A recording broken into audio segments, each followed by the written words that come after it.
Bismillahirrahmanirrahim. Assalamualaikum warahmatullahi wabarakatuh. Waalaikumsalam warahmatullahi wabarakatuh. Alhamdulillah, berjumpa lagi dengan kami di hari terakhir insyaallah bulan Ramadan ini. Ini terakhir nih ya? Mas, iya, nggak terasa. Ya terasa di satu bulan nggak terasa. Iya sih. Kalau nggak terasa ya nggak puasa. Ya, maksudnya kita enjoy.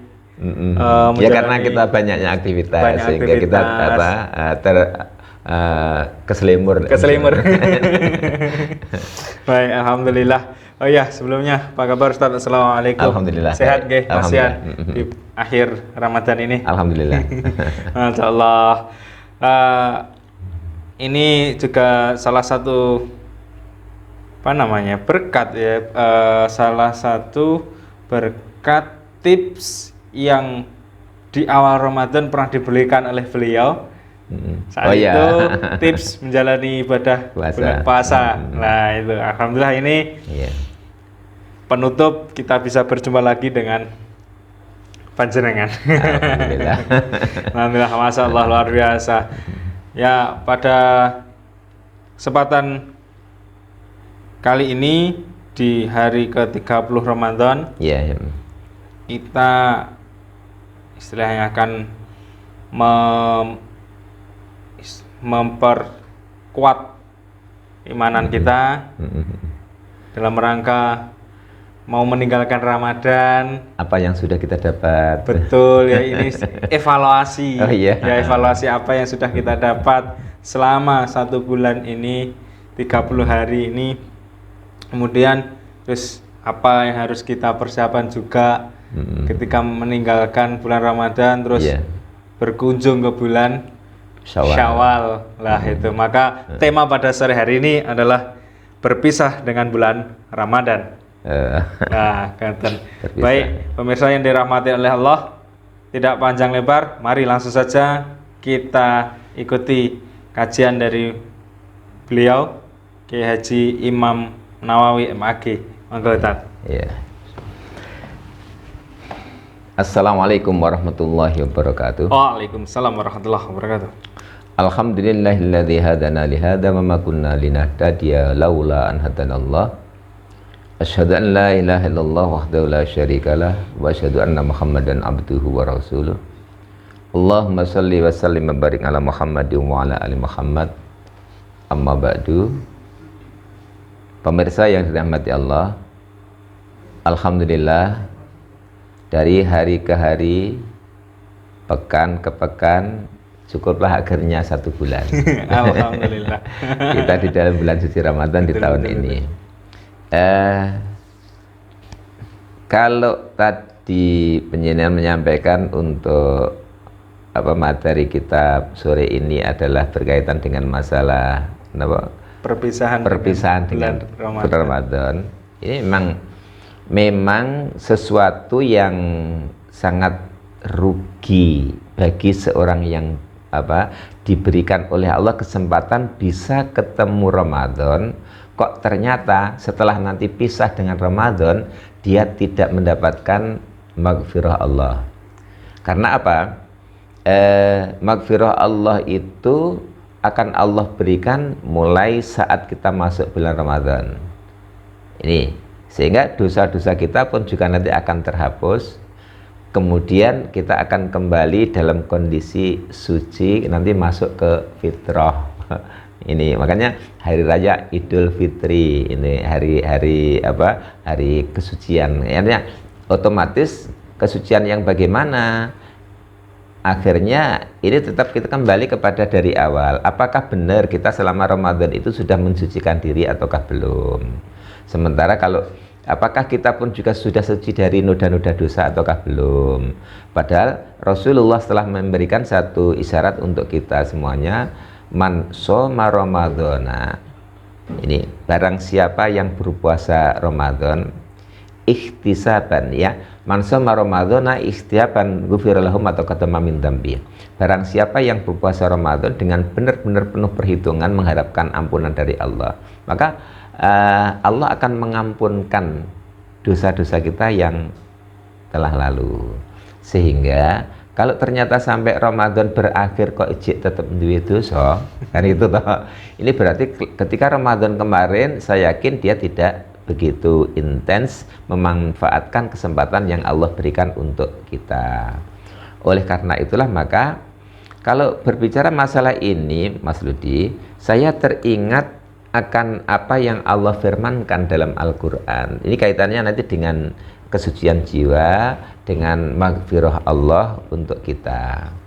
Ini di dalam Al-Quran surat Asy-Syams itu pemirsa nanti bisa penjenengan pirsani mulai dari ayat ke-8, 9, 10. 3 ayat itu. Dan itu karena apa? Di ayat yang sebelumnya itu merupakan satu sumpah Allah. Padahal Allah itu kalau di ayat-ayat yang lain, Allah itu kalau bersumpah dalam satu ayat itu, misalnya wal asri cuma satu, kemudian wattini wazaitun, itu kan apa cuma 2 itu. Tapi ini khusus yang di surat Asy-Syams ini sampai 7 kali. Ya, beliau bersumpah itu. Wasyamsi wadhuhaha wal qamari idza talaha wan nahari idza jallaha, dan seterusnya. Sampai nanti di ayat yang ke-8, Allah menyampaikan fa'alhamaha fujuraha wa taqwaha qad aflaha man zakkaha wa qad khaba man dassaha. Ini sehingga fa'alhamaha fujuraha wa taqwaha, ini Allah memberikan kepada kita, mengilhamkan kepada hambanya itu 2, fujur dan takwa. Fujur itu apa? Fujur itu ya semua bentuk-bentuk kemungkaran, semua bentuk-bentuk kemaksiatan. Itu ada potensi manusia itu untuk berbuat mungkar itu sangat mungkin sekali, sangat memang ada. Kemudian apa yang disebut dengan hawa nafsu itu. Maka puasa itu adalah dalam rangka untuk menahan apa? Menahan diri dari segala yang membatalkannya itu, termasuk pula baik itu dari sisi syariat maupun hakikat. Itu yang harus kita tahan. Dari sisi syariat ya tidak makan, tidak minum, serta hal yang membatalkan lainnya. Dari sisi hakikatnya ya kita berupaya untuk membersihkan jiwa kita, ya tidak nyatur orang, artinya nggak ghibah, namimah dan sebagainya, itulah pokoknya ini ya. Itu yang pertama, fa'alhamaha fujuraha wa taqwaha, dan juga ketaatan. Kita nggak mungkin mampu untuk berpuasa tanpa memiliki satu ketaatan kita kepada Allah, nggak mungkin. Ini walaupun sebenarnya juga belum pernah ada satu berita yang menyampaikan gara-gara puasa kemudian dia meninggal dunia, kan nggak ada. Justru dengan puasa itu insya Allah kita nanti akan menjadi sehat. Walaupun kalau itu sering disampaikan sumutasihu, itu hadis itu kemarin pernah saya sampaikan ya, itu termasuk hadis yang itu bukan hadis itu ya, itu bukan hadis. Hingga tapi itu juga ada relevansinya, nanti tetap saja bisa dengan berpuasa itu kita memang nanti bisa menjadi fresh, bisa menjadi lebih sehat begitu, sehingga pola makan kita pun nanti akan lebih terkontrol dengan baik begitu, enggak kok terus ngemil aja kan gitu. Itu satu, fa'alhamaha fujuraha wa taqwaha. Kemudian di ayat yang ke-8 ya, 9 berarti qad aflaha man zakkaha, sungguh beruntunglah orang yang mensucikan dirinya, artinya mensucikan jiwanya. Ini beruntung. Artinya apa? Ketika dia berpuasa itu benar-benar bisa menahan diri dari segala yang membatalkan, baik itu secara syariat maupun hakikat tadi. Dia orang yang beruntung, mensucikan diri itu, mensucikan jiwanya. Qad aflaha man zakkaha. Kemudian di ayat yang ke-10, wa qad khaba man dassaha, dan sangat rugi, sangat tidak beruntung orang-orang yang mengotori jiwanya. Jadi dianggap puasa itu merupakan satu tradisi. Enggak, puasa itu bukan tradisi. Puasa itu adalah merupakan satu ketetapan syar'i yang ini pun juga telah diberikan oleh Allah bukan hanya pada umat Islam, pada umat-umat Nabi Muhammad saja, melainkan pada umat-umat sebelumnya kan juga sudah disyariatkan untuk berpuasa. Itu. Ini oleh sebab itulah maka pemirsa yang dirahmati Allah, nanti kita akan juga bisa memahami ataupun juga mengetahui bahwasannya Allah ketika memberikan kepada kita satu keleluasaan disuruh memilih yang fujur atau yang takwa, yang mungkar ataupun yang maksiat ataukah nanti ketaatan, itu semuanya potensi itu ada pada kita. Tergantung bagaimana kita nanti untuk bisa memanagenya, bisa untuk mengelola hati kita. Itu dengan cara itu insya Allah itu nanti kalau ternyata kita lebih mengedepankan mengenai masalah yang fujur, yang kemungkaran tadi, kemaksiatan tadi, ya kita pun juga nanti termasuk orang yang di ayat yang ke-10 tadi yang rugi gitu, yang karena mengotori jiwa kita sendiri kan. Ini padahal nggak ada jaminan bagi kita apakah nanti kita ketemu di Ramadan yang akan datang, kan juga enggak gitu. Oleh sebab itulah maka ini merupakan satu momentum yang sangat berharga bagi kita ketika Allah mempertemukan kita dengan bulan suci Ramadan seperti saat sekarang ini. Sehingga kalau sahabat-sahabat Rasul dulu ketika Ramadan itu hampir usai gitu, sedih banget karena kesempatan untuk mengumpulkan berbagai atau mendulang amal kebajikan untuk dirinya ini mulai berkurang. Bayangkan ketika di bulan Ramadan kayak gini Allah akan melipat gandakan seluruh amal perbuatan hambanya kan gitu. Iya, dilipat gandakan.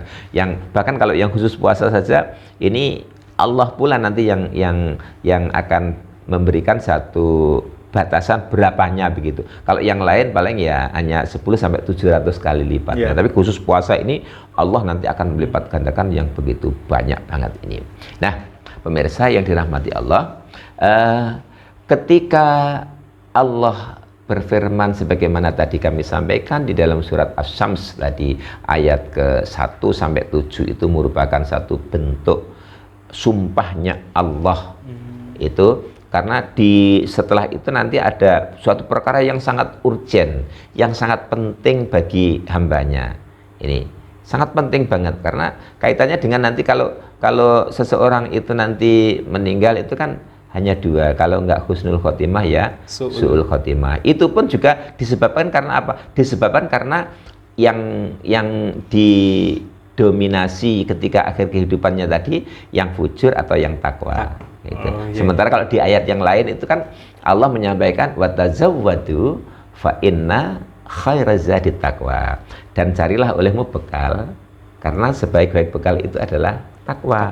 Itu ini yang menurut hemat kami yang sangat penting bagi kita. Nah, pemirsa yang dirahmati Allah, dalam bahasa Al-Qur'an untuk mengenai masalah memelihara, memupuk dan juga mengembangkan apa yang ada di dalam diri kita dalam rangka untuk ketaatan kita kepada Allah, itu biasa disebut dengan tazkiyatun nafs, pensucian jiwa. Pensucian jiwa.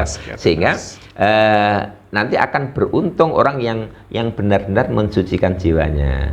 Jadi kalau mensucikan tubuh kita, pakaian kita ini kan cukup dibilas dengan air. Dikasih sabun, ini sudah bersih, sudah suci. Tapi hati ini ya Allah, ini sangat lembut banget. Ya susah kita itu nanti kalau tidak ada semacam kesadaran pribadi dalam rangka untuk mentaati Allah dan Rasulnya begitu, ini memang sangat sulit sekali bagi kita tanpa ada riyadhah. Dia tuh latihan. Mulai sejak dini nggak bisa itu langsung bim salah bim ada kadabra itu prok mau jadi apa kayak sama Pak Tarno itu nggak bisa ini. Ini perlu berlatih istiqomah sejak dini. Karena itulah maka untuk pensucian jiwa ini nanti kita harus bersungguh-sungguh supaya orang ataupun seorang hamba itu memiliki satu hati yang bersih dan terhindar dari segala perkara-perkara yang kotor. Oleh sebab itulah maka pemirsa yang dirahmati Allah, untuk melakukan tazkiyatun nafs atau pensucian jiwa ini ada dua hal. Yang pertama, ini ada secara teoritis. Jadi hanya merupakan satu teori. Teori bagaimana kita ini bisa mensucikan jiwa kita. Kita harus bersungguh-sungguh. Yang pertama, dalam hal ini secara teorinya ada kita mengakui atau memahami hakikat jiwa bagi kita, bagi manusia itu pengaruh kebaikan dan keburukan itu dilakukan oleh masing-masing pribadi. Kita ini untuk akan melakukan baik atau buruk itu nanti tergantung kita nanti yang memilih. Karena hidup itu adalah pilihan. Ini hidup adalah pilihan. Ya. Kemudian yang kedua adalah kita harus menyadari bahwa nafsu itu nanti kalau dikelola dengan baik, ini akan berakibat positif untuk kebaikan bagi diri kita sendiri. Tapi kalau itu nanti dibiarkan, ya otomatis itu nanti akan menjadi rusak. Ini tergantung bagaimana kita memanage, mengelola hati ini. Memang nggak ada sekolahnya, itu nggak ada suatu lembaga pendidikan jurusan manajemen kolbu, itu nggak ada. Ini kemudian yang ketiga, menyadari dan mengingat selalu bahwasannya setan itu selamanya nanti, ini secara teori ya, setan itu selamanya nanti akan menggoda kita, seluruh anak cucu Adam, bagaimana nanti dia itu tergelincir menjadi jurang kenistaan. Sementara yang keempat itu menyadari bahwa segala kenikmatan hidup dunia ini belum ada artinya dibandingkan nanti dengan kehidupan di akhirat. Kalau dalam surat Al-A'la itu kan ada Allah menyampaikan bahwasannya walal akhiratu khairul laka minal ula. Bahwasannya kehidupan akhirat itu lebih baik daripada ula itu yang sekarang ini, yang awal itu yang sekarang di dunia ini. Karena di dunia ini sebagai ladang untuk kita menanam. Ramadan ini juga merupakan satu masanya kita untuk panen. Kan? Untuk panen ya sekarang terserah awake dhewe gelem derep apa enggak, mau panen apa enggak. Ketika Allah sudah menebarkan seluruh buah-buah kebaikan itu, kita mau apa enggak gitu. Itu nanti akan terpulang kepada pribadi kita masing-masing. Kemudian yang kelima itu menyadari bahwa kemaksiatan dan kemungkaran itu kalau dibiarkan ini akan dapat merusak baik itu diri sendiri maupun orang lain. Itu pasti itu. Seluruh kemungkaran itu nggak kok ketika seseorang melakukan suatu tindak kemungkaran itu nanti kemudian yang kena akibatnya hanya dirinya, enggak, itu orang lain pun juga nanti akan kena gitu loh. Ini efeknya sangat tajam sekali. Kemudian itu yang secara teoritis. Kemudian yang berikutnya tazkiyatun nafsi yang kedua itu adalah merupakan satu amalan-amalan yang praktis, sehingga yang bisa untuk kita lakukan secara kasat mata langsung bisa kita amalkan secara praktis. Tuntunannya pun juga sudah ada. Yang pertama adalah kita sholat itu kalau yang dulu itu paling ya masih ada bolong-bolongnya 5 waktu mung dikerjake papat. Kemudian tahun ini bisa rutin. Kalau yang tahun kemarin sudah rutin tapi belum berjamaah, tahun ini lebih intens untuk berjamaah. Yang tahun kemarin sudah berjamaah, tahun ini nanti lebih ditambah sholat sunnahnya dan seterusnya gitu. Kemudian yang kedua, mengerjakan puasa. Termasuk di dalamnya adalah puasa Ramadan. Nanti setelah puasa Ramadan ini juga nanti dibiasakan lagi untuk puasa-puasa sunnah. Bahkan Rasulullah menyampaikan man shoma ramadhana tsumma atba'u sittan min syawal kana kasyamid dahr. Barang siapa yang berpuasa Ramadan kemudian nanti mau menyambungnya puasa 6 hari di bulan Syawal. Apa bonusnya? Kana kasyamid dahri. Sebagaimana dia itu berpuasa sepanjang tahun. Setahun muput. Pernah sampai poso setahun utuh? Belum ya? Belum. Maka Allah akan memberikan nilai pahala itu nanti ketika panjenengan mau puasa Syawal. Kapan? Min Syawal. dari bulan Syawal itu. Tidak harus berturut-turut, nggak ada. Ingat saya nggak ada kok ketetapan syar'i harus nanti tanggal 2 Syawal, 3 Syawal sampai 6 hari itu tidak. Oh, Pokok jadi apa? nggak ada. Tsumma atba'ahu sittan min Syawal. Kemudian dia mau mengikuti atau menyambungnya 6 hari, 6 hari. di bulan Syawal Di gitu. bulan Kan Syawal. longgar Oh, banget iya, ya betul, itu. betul. Misalnya untuk Nyun Sewu, untuk para pemirsa, ini yang ibu-ibu mungkin karena halangan syar'i apa Oke. tamu yang rutin itu, ini misalnya taruhlah misalnya Ditebus. satu libur 1 pekan begitu kan, ya kalau ingin kodok dulu ya monggo. Kemudian tapi ini terjadi satu perdebatan kemarin itu, ada saya pernah baca itu, loh itu kan Syawal itu momennya hanya di bulan Syawal itu kan, nggak mungkin nanti akan bisa kita ganti di yang lain. Kalau untuk kodok kan bisa di yang Iya, lain, bisa sehingga di hari saya yang lebih daya dulu kan, monggo lah kalau itu masalah itu Allah nanti yang lebih Iya, tahu. benar. Kemudian yang ketiga itu kita yang seperti yang sudah kita biasakan dalam Ramadan kayak gini untuk tadarus Al-Quran. Dan itu pasca Ramadan ya kita tetap tadarus Al-Quran. Kalau sekarang ini mungkin Ramadan ini one day one juz, nanti ya ketika di luar Ramadan ya tidak 1 juz pun ya, yang penting tetap istiqomah tiap hari, kita jangan sampai Membaca lepas dengan Al-Quran. Kemudian yang ketiga, yang keempat adalah senantiasa berzikir kepada Allah. Kita ingat di sembarang waktu dan keadaan kita untuk zikir.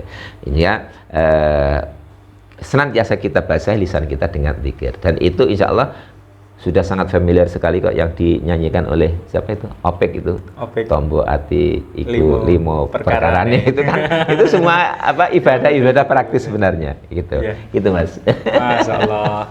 Ini Alhamdulillah.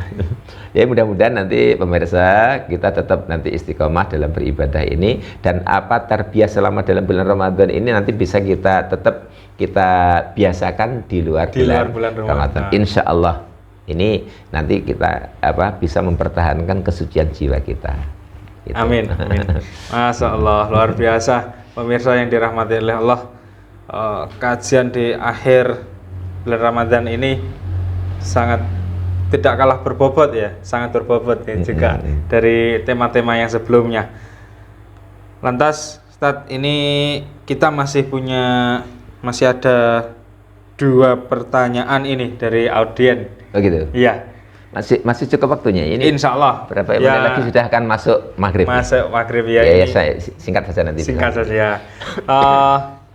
Pertama dari Syaifur di Madiun. Assalamualaikum Ustadz.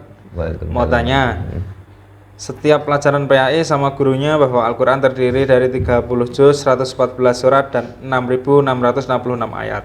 Apakah benar jumlah ayat seperti itu? Karena ada yang hitung kurang dari 6.666, tapi juga ada yang hitung lebih. Itu yang pertama. Dan yang kedua, bab pertukaran uang. Ini penukaran, ini bukan dari Pak Saifur. Penukaran uang kepiar, penukaran uang kepiar. Uang apa? baru tuh, uang baru seperti saat sekarang ini. Ya, menjelang hari raya, tutup tepi jalan tuh banyak itu. Ya, apakah mengandung unsur riba? Gitu. Enggak, mungkin bisa sekilas saja. Iya, oke. Baik, Mas Saifur yang di Madiun terkait dengan masalah jumlah ayatnya ya. Kalau jumlah juznya sudah betul, 30 juz, 114 surat. Ya. Kemudian ayatnya dulu kecilan saya dulu juga seperti itu, guru saya ngajarin. Iya, sama. 6.666 ayat kan sama, gitu. Saya sekolah dulu juga gitu. Sampai sekarang, dan ternyata itu Kemenak sendiri belum ada niatan untuk merubah itu, dan juga nggak ada, menurut hemat saya loh. Saya kan juga guru agama. Sama. Itu kan ketika kemarin di buku materi memang seperti itu, tapi saya nggak pernah saya sampaikan seperti itu kok. Supaya anak itu nanti lebih yakin. Kemarin itu kalau saya kan di SMP, itu kalau anak-anak langsung ketika materi iman kepada kitab-kitab Allah, terus nanti masuk ke ranah Al-Quran itu nanti khusus untuk mengenai masalah jumlah ayatnya, saya suruh untuk ngitung. Besok pekan depan harus distorkan ke saya Gitu. Mulai dari surat Al-Fatihah yang 7 ayat sampai nanti surat An-Nas yang 6 ayat itu. Wes sampai hitungan kabeh. Ini pokok tugas saya satu pekan ini menghitung itu. Itu. Apakah benar sesuai dengan buku materi itu? Sebab ini dulu ketika tahun 1986 Ya. saya pernah ikut pembinaan guru agama begitu tingkat provinsi, pernah saya tanyakan itu. Narasumbernya ngomong, loh itu gini Bapak, itu boleh jadi nanti basmalahnya ditambah. Oke, tak kejar pada waktu itu. Basmalahnya nanti saya gabungkan. Basmalahnya kalau itu ditambahkan, itu nanti kan nggak akan nyampe 6.666. Saya yakin nggak pernah akan nyampe. Karena basmalah di awal surat itu kan hanya 113. Surat Baroah kan atau surat ini kan enggak tanpa ada basmalahnya. Tambah yang 113. Ya. Saya yakin tetap nanti enggak ada. Enggak, Mas apa tadi?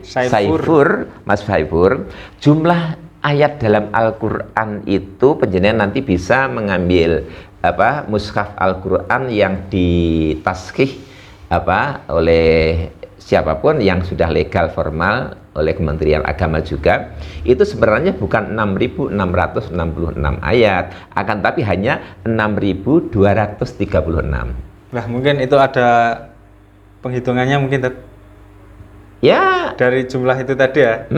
Ayat-ayat itu hanya 6236. Itu mulai dari Fatihah sampai Anas. Iya, nanti bisa dicek. Itu. Iya. Oke lah, kalau seperti tadi saya sampaikan, narasumber pada waktu tahun 1986 ketika saya ikut pembinaan itu dia mengatakan bahwa itu nanti mungkin ada yang ditambah basmalahnya dimasukkan dalam ayat kan begitu. Kalau basmalah masuk dalam ayat itu kan hanya di surat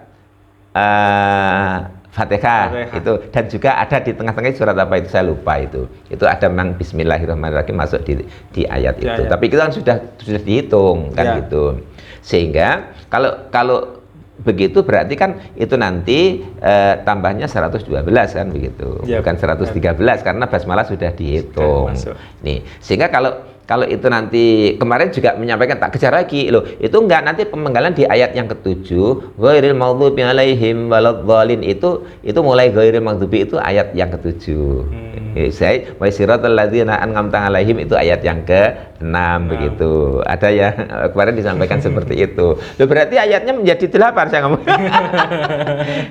Bagaimanapun juga mohon untuk para pemirsa dan juga utamanya bagi guru-guru ngaji, guru-guru agama baik itu di sekolah formal maupun di pesantren maupun di madrasah diniyah, kita tetap nanti menyampaikan kebenaran itu sebagaimana aslinya. Jadi ya, kalau memang jumlahnya ayat itu memang hanya 6.236 ayat, itu real ada dalam mushaf Al-Qur'an yang sudah ditaskhih itu. Kemudian andai kata itu nanti ditambah basmalahnya 112. Kalau tambah 112 kan hanya berapa? 6236 ditambah 113, berarti kan hanya sekitar 6348. Iya. Ya kan? Itu. Kan enggak sampai 6.666 juga ini. Sehingga kekurangannya di situ kan juga masih cukup banyak. Itulah sebabnya maka mohon untuk masalah ini memang itu sudah rancu dari awalnya dulu seperti itu, dan juga nampaknya tidak ada niatan untuk merubah seperti itu. Ini maka penjenengan sebagai guru agama nanti ya ketika menyampaikan ke anak-anak, biar anak itu lebih yakin, jangan hanya kita berikan gitu kita berikan ayat itu ini salah, bukan 6.666 tapi 6236 gitu. Ini enggak usah dikasih seperti itu. Silahkan untuk PR nanti dikumpulkan pekan depannya biar anak itu benar-benar ngitung begitu. Nanti suruh nulis surat Fatihah 7 ayat, kemudian nanti surat yang kedua Al-Baqarah nanti ada 286 ayat, kemudian Ali Imran 200 ayat dan seterusnya sampai surat An-Nas 6 ayat, itu nanti disuruh jumlah ke bawah. Itu anak lebih yakin seperti itu. Gitu cara saya untuk pertanyaan pertama. Kemudian untuk pertanyaan yang kedua, ini hampir maghrib Mas. Enggak apa-apa. Enggak apa-apa. Ya, sikat.